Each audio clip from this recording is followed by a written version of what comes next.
Welcome to Investors Insight, where today's topic is closing out 2025. This being the last vlog of the year, we're excited to give you some good information as we close out 2025, going into 2026. So before I give an update, an important update on inflation, and then Ty talks about market rotation and Santa Claus rally, Trey, hit on holiday travel and, more importantly, lower gas prices. Yeah, thanks, Bobby. So, I appreciate you bringing up inflation because gas is an important part of that. And so when we were talking about the data, looking at that, really noticed that we've seen a good dip in gas prices, which is great timing considering this is the busiest time of year for travel. AAA estimates that 122.4 million Americans will drive more than 50 miles away from their home in the next 13 days between now and the end of the year. On an average day, America uses 376 million gallons of gas. That's just an average day. So we're going to be well above that. So any 10-cent move in gas prices saves the American economy roughly $40 million. So you can see on this chart that the price of gas over the last year, and the orange line is the price of oil, which is obviously the key input for gas. And so see, while gas is down 10% over the last year, oil is down over 30%. So we should expect a continued drop in gas as the price of gas catches up with what has been a consistent fall in price of oil. And so this will be a positive trend for inflation going into next year, but a great time for holiday shoppers to get that nice wind at their back with lower gas prices. Yeah, thanks, Trey. And one topic that dominated 2025 is inflation. And with the latest reading seen in this chart showing that November CPI inflation came in at just 2.7% year over year versus expectations of 3.1%.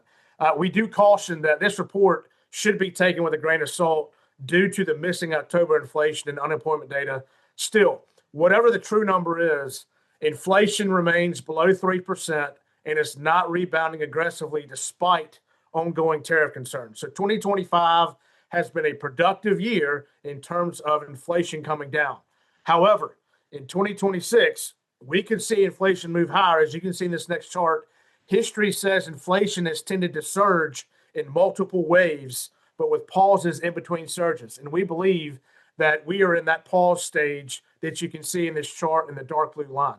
And obviously, in historical performance in inflation periods seen in the chart, 1910, 1939, 1972, inflation came back with a vengeance. And one reason why this could happen again is that no one is talking about how money supply, which is how much money is flowing in the economy, is growing at 4.6%.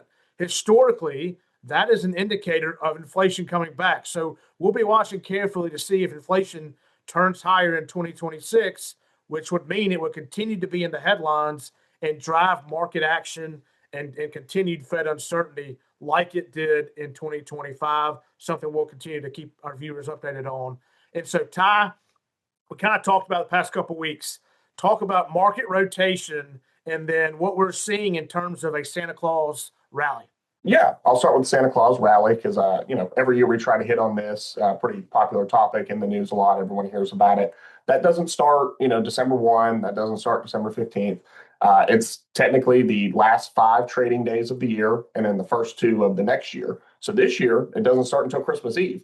So we're still even a little bit early here for this Santa Claus rally. But, if history tells us anything, as you can see in this chart, typically we do expect, an up market for those, 7 trading days or so. Again, doesn't have to play out that way, but is, something we look forward to as we head into to the new year. It's always something to keep an eye on because, if you perform well, that's typically, fairly standard. If we get suboptimal performance, then that could be kind of a key for leading into next year. So certainly something we want to keep an eye on.